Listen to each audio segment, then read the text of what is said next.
Em 1947, Max Gaines, o dono da editora Educational Comics, faleceu em um acidente de barco. Seu filho, William Gaines, com 25 anos e recém-divorciado, estava estudando para ser professor de química, mas sua mãe pediu a ele para tocar a editora em frente. Bill perguntou para a mãe, mas se o pai estava perdendo dinheiro, o que eu posso fazer? Sua mãe insistiu e ele assumiu o controle da editora. Bill não tinha o menor interesse por quadrinhos e muito menos na carreira de editor de quadrinhos. Ele esperava que fosse algo temporário. Sentimento compartilhado pelos funcionários da época de seu pai, que não gostavam muito dele. A editora, mais conhecida como EC Comics, era especializada em gibis infantis e lançava também várias adaptações de histórias da Bíblia, além de títulos educativos. Todos estavam vendendo bem mal. Quando Max Gaines morreu, a empresa estava no vermelho. William Gaines, ou Bill Gaines, desprezava tanto esse ramo que só aparecia nos escritórios uma vez por semana para assinar os cheques de pagamento. Mas Bill começou a pegar um certo gosto por quadrinhos à medida que precisou ler o que a editora estava publicando. Ele foi entendendo um pouco mais sobre quadrinhos e olhando o mercado ao redor, enxergando várias tendências que ele poderia copiar. Ele ficou interessado em lançar um gibi com um grupo de adolescentes, assim como o Art, e para esse projeto ele conferiu o portfólio de um artista chamado Al Feldstein, saído da Victor Fox Features. Bill Gaines gostou principalmente da forma como Al Feldstein desenhava mulheres. Inicialmente, Bill colocou para fazer uma revista chamada Going Steady with Peggy, mas Bill Gaines estava percebendo que o boom de quadrinhos cômicos com adolescentes estava passando. Agora, quadrinhos policiais e de faroeste estavam conquistando o público naquele período pós-Segunda Guerra Mundial. O nome da editora mudou de Educational Comics para Entertainment Comics. E Bill colocou Al Feldstein para desenhar alguns títulos que substituiriam os gibis da época da Educational. A EC Comics passou a publicar qualquer coisa que acreditavam que fosse vender bem, e tudo poderia mudar a qualquer momento. Uma revista de faroeste, a Saddle Justice, deu uma guinada para romance no momento que Bill acreditou ser a melhor opção. Bill Gaines e Al Feldstein se tornaram grandes amigos. Além de desenhar os quadrinhos, Al Feldstein também começou a escrever algumas histórias. Um dia, quando Bill estava levando Al de carona no seu carro, Al fez um comentário. Sabe, Bill, nós somos muito bobos de ficar seguindo a multidão. Quadrinhos policiais, faroeste, romance. Nessa indústria fica todo mundo seguindo e poucos tomam a liderança. Mas os caras que são os inovadores são os que prevalecem. Todos os imitadores uma hora vão mal. Gaines e Feldstein tinham como um interesse em comum contos de terror. Os dois cresceram ouvindo programas de rádio como o Lights Out e o Inner Sanctum. Feldstein lembrou a Gaines desses programas e deu a sugestão: por que não colocamos essas coisas nos quadrinhos? Bill ficou intrigado. Como um teste, Bill e Al usaram dois títulos policiais, Crime Patrol e War Against Crime. Uma coisa que Al Feldstein gostava bastante naqueles programas de rádio é que sempre tinha algum personagem que era o apresentador, encarregado de abrir e fechar as histórias. E ele queria algo assim nos quadrinhos também. Para isso, ele criou o Crypt Keeper, ou o Guardião da Cripta. Ele apareceu pela primeira vez envolto por sombras e com muito mais carne nos ossos do que ele teria mais tarde. Mas já mostrava seu senso de humor mórbido. O Guardião da Cripta tinha um colega na revista vizinha, o Guardião do Cofre. As histórias de terror publicadas nas revistas policiais foram um sucesso, fazendo com que os títulos fossem rebatizados, virando The Crypt of Terror e The Vault of Horror. Logo teria mais um título, o The Haunt of Fear, apresentado pela Bruxa Velha. Bill Gaines nunca virou professor de química. Ele estava publicando os gibis que gostaria de ver nas bancas, e com eles estava pagando as dívidas deixadas pelo seu pai. A linha de revistas de terror da EC Comics, a New Trend, expandiu bastante ao longo dos anos. Al Feldstein, no seu auge, estava cuidando de 7 revistas. Uma dessas, que se tornou o título mais popular, era a Tales from the Crypt, ou Os Contos da Cripta. Muitas das histórias eram criadas pelo próprio Al Feldstein, às vezes a partir de alguma ideia de Bill Gaines e às vezes usando como base alguma história pré-existente. As histórias contadas nas revistas da EC geralmente traziam alguma lição de moral, Malfeitores geralmente pagavam pelo que fizeram na mesma moeda. A AC, ao longo dos anos, contratou muitos artistas que hoje são lendários, como Jack Davis, Wally Wood, Joe Orlando e Harvey Kurtzman. O sucesso dos quadrinhos da AC Comics se devia em muito aos apresentadores, que também respondiam às cartas. O Guardião da Cripta era um destaque, e o artista Jack Davis o desenhava de uma forma particularmente marcante. O trio garantia que as revistas sempre tivessem algo de humor, com as suas apresentações cheias de trocadilhos. O humor na AC Comics era uma constante, principalmente com o lançamento da revista Mad em 1952, cuja primeira edição fazia uma paródia das revistas de terror da própria editora. Bill, Al e o gerente comercial da AC Comics procuravam esconder da competição o quanto essas revistas vendiam bem. Elas chegavam a esgotar das bancas. Mas o sucesso logo se mostrou impossível de esconder e vieram várias imitações. As bancas ficaram inundadas de títulos de terror. Estima-se que em 1953 eram 150 revistas. Com a pressão da competição, veio a dificuldade de manter o mesmo nível de qualidade e de originalidade. Gaines demonstrou desespero no anúncio procurando por roteiristas, dizendo que eles estavam esgotados de ideias. Em meio a esse pânico, a AC começou a publicar histórias cada vez mais sangrentas e grotescas. Antes, a violência era meio que insinuada, muitas vezes acontecia fora da câmera, por assim dizer, mas as histórias passaram a girar em torno de alguma cena bem chocante. Esse aumento do gore nas histórias coincidiu com uma crescente preocupação nos Estados Unidos de que quadrinhos eram uma má influência para as crianças. O maior divulgador dos males dos gibis nas mentes dos jovens era o psicólogo Frederick Wertham. Ele identificou que o hábito de ler quadrinhos era um padrão entre delinquentes juvenis e afirmava que os gibis eram a grande causa por trás dos males da sociedade naquela época. Wertham divulgava suas teorias em todas as mídias possíveis e começou uma cruzada anti-quadrinhos que chamou a atenção da sociedade norte-americana. Quando Wertham começou a fazer barulho, os editores de quadrinhos tentaram se defender fazendo uma autocensura. Foi estabelecida uma associação dos publicadores de quadrinhos, a ACMP, com o propósito de criar um código com limites do que poderia ser publicado nos gibis. A AC foi uma das primeiras editoras a aderirem a esse código, mas Gaines saiu da associação quando a ACMP negou o selo de aprovação para algumas de suas revistas. E em pouco tempo várias outras editoras pularam fora e esse código não deu certo. A tese de Wertham ganhou muita força depois que ele publicou o livro Sedução do Inocente em 1954. Suas ideias chegaram até os governantes. Um senador de Connecticut pediu uma investigação dos quadrinhos e um comitê dedicado a investigar delinquência juvenil contava com o senador Estes Kefauver, famoso pela ação no caso do mafioso Frank Costello. O comitê convocou uma audiência para discutir os efeitos dos quadrinhos na juventude. O gerente comercial da AC, Lyle Stewart, encorajou Bill Gaines a se oferecer para dar um depoimento na audiência, com um discurso preparado pelos dois. Depois de ler o seu discurso, Gaines ficou meio encurralado pelas perguntas do comitê. Al Festen ficou preocupado que o nervosismo de Gaines tenha atrapalhado, mas foi uma batalha que Gaines foi travar sozinho. A AC, pelo conteúdo das suas revistas, era o maior alvo, e nenhuma outra editora veio dar apoio, preferindo ver o concorrente se ferrar sozinho do que se preocupar com as possíveis consequências dessa caça às bruxas para a indústria dos quadrinhos como um todo. A audiência foi exibida pela televisão e deixou o país todo em polvorosa sobre o assunto. Mais do que nunca, a imprensa caiu matando em cima desses quadrinhos violentos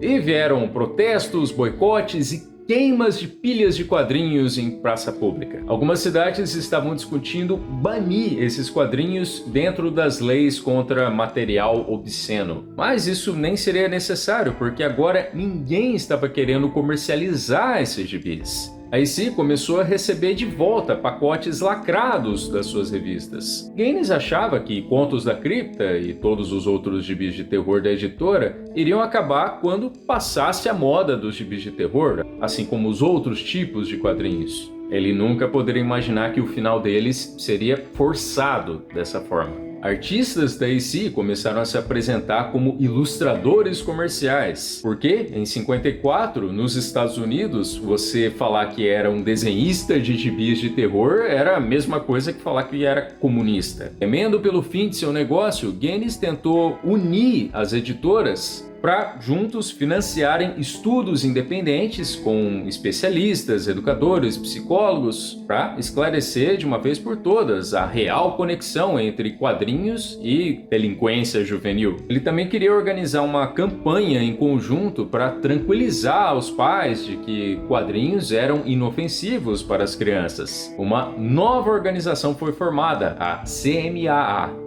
Rapidamente, a organização decidiu que queriam banir o uso das palavras terror e horror dos quadrinhos. Contam que Gaines disse: "Isso não era o que eu tinha em mente", levantou da mesa e foi embora da reunião. John Goldwater, da Archie Comics, virou o presidente da CMAA. Sob sua sugestão, a CMAA reciclou as ideias da antiga ACMP para criar um código. Gibis que seguiam esse código ganhavam um selo de aprovação. O código proibia todas as cenas de terror, crimes sangrentos ou grotescos, depravação, luxúria, sadismo, masoquismo, canibalismo, mortos-vivos, vampiros, lobisomens. Contos da Cripta e similares ficaram impossibilitados de existirem dentro dessas condições. Em setembro de 1954, Gaines anunciou que estava deixando de publicar essas revistas.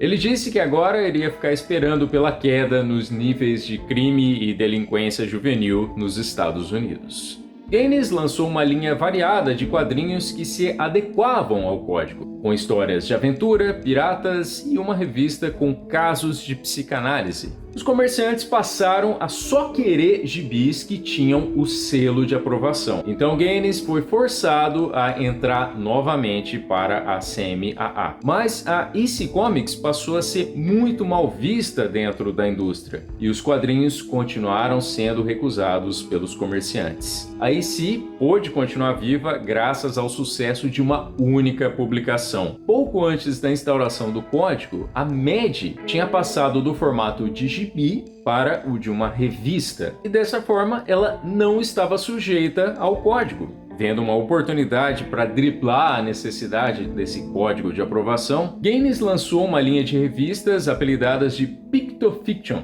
com histórias ilustradas por Al Feldstein e outros veteranos da EC, mas as vendas delas foram baixas. A Mad passou a ser o carro-chefe da EC mesmo. Contos da Cripta se manteve vivo nos fanzines do dedicado fã-clube dos quadrinhos da EC Comics. Nos anos 60, o horror começou a figurar com força em outras mídias. Na TV, com Além da Imaginação, de Rod Serling e Alfred Hitchcock apresenta, e também estava tendo destaque no cinema. Nesse cenário, o editor Ian Ballantine organizou a republicação das histórias da EC Comics, começando com Contos da Cripta. Eram publicadas em preto e branco, num formato de livro, e, ao que tudo indica, também driblava a necessidade de passar pelo critério do código. Em 1971, a Amicus Films negociou com Bill Gaines a produção de um filme de Contos da Cripta, dirigido por Fred Francis. O filme foi lançado no ano seguinte e, no Brasil, ficou conhecido como Contos do Além.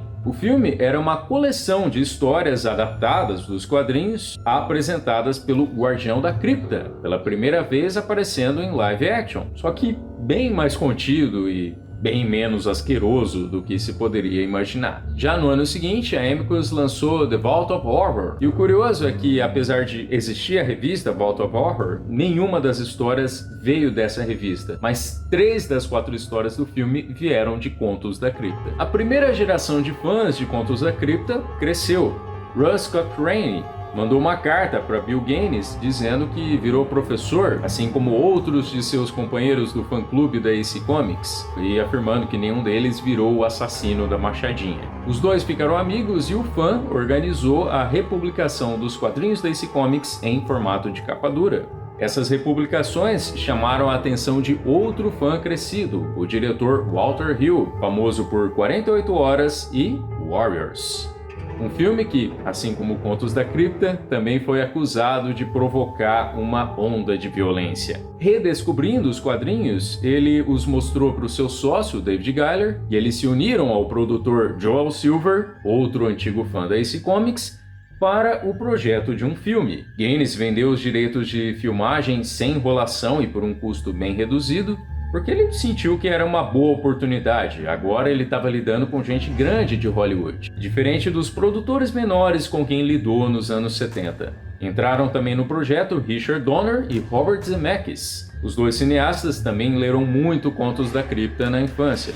De filme, o projeto mudou para um programa de televisão, em parte porque alguns filmes recentes com esse formato de antologia de várias histórias não tinham ido muito bem na bilheteria, como foi o caso do filme de Além da Imaginação e Creepshow. Esse, por sinal, foi até uma homenagem aos quadrinhos da AC. Esse projeto, com uma série do tipo antologia, cada episódio com uma história diferente, foi apresentado para a HBO. E com tantos nomes de peso no projeto, não tiveram dificuldades. A série só teve um atraso para começar a produção devido aos outros projetos dos cineastas. Os diretores escolheram cada um a sua história preferida e fizeram os primeiros episódios da série. Na gravação do primeiro programa, o apresentador de Contos da Cripta ainda não estava pronto. O especialista em bonecos e animatrônicos Kevin Yeager, que também montou o Chuck original, ficou encarregado de providenciar a versão live action do Guardião da Cripta. O Guardião foi reimaginado para os anos 90. O visual dele ficou mais apodrecido do que nunca, perdeu até o nariz. A personalidade estabelecida pelos roteiristas se resumia em alguém que estava mostrando o dedo do medo para todo mundo de dentro da sua tumba. A figura carismática precisava de 6 operadores, um responsável apenas por fazê-lo sorrir. Nas primeiras temporadas, o Guardião aparecia com um capuz. Da terceira para frente, ele começou a aparecer com figurinos variados, muitas vezes fazendo alguma paródia de alguma coisa. A série atraiu vários atores e diretores que geralmente não trabalhavam com TV, numa época em que essa mídia era considerada bem inferior ao cinema, mas o nível de qualidade de Contos da Cripta garantia que era um projeto de prestígio. A marca Contos da Cripta e o Guardião foram usados em 3 filmes que não eram adaptação de nenhuma história de nenhum quadrinho da AC Comics. O primeiro foi Demon Knight, ou Demônios da Noite, seguido por O Bordel de Sangue e Ritual. Os Espíritos e Um Drink no Inferno quase foram lançados como filmes de Contos da Cripta também. Com o sucesso do programa de TV, Contos da Cripta ganhou uma versão para crianças. A Nelvana estava à procura de um substituto para Beetlejuice e o encontrou no Guardião da Cripta. A produção contou com um psicólogo infantil que estabelecia regras do que poderia e não poderia aparecer no desenho. Os roteiristas constantemente precisavam alterar as coisas. Não poderia ter nenhum tipo de matança facilmente imitável, por exemplo. O desenho rendeu diversos produtos, algo que a série de Os Contos da Cripta também gerou muito. Jogos de tabuleiro, pinball, um RPG, camisetas, bonecos. A maioria estampando o Guardião da Cripta, que virou uma celebridade e um ícone do terror. Ele também estrelou um programa de rádio e um programa de TV do tipo gincana de auditório. Os quadrinhos dos Contos da Cripta passaram a ser cultuados. Exemplares originais viraram itens de colecionador. Al Felston ficava chocado quando via gibis que custavam 10 centavos sendo vendidos por $400. Bill Gaines eventualmente vendeu a AC, mas continuou trabalhando na Mad até sua morte em 1992. Um abraço e até uma próxima.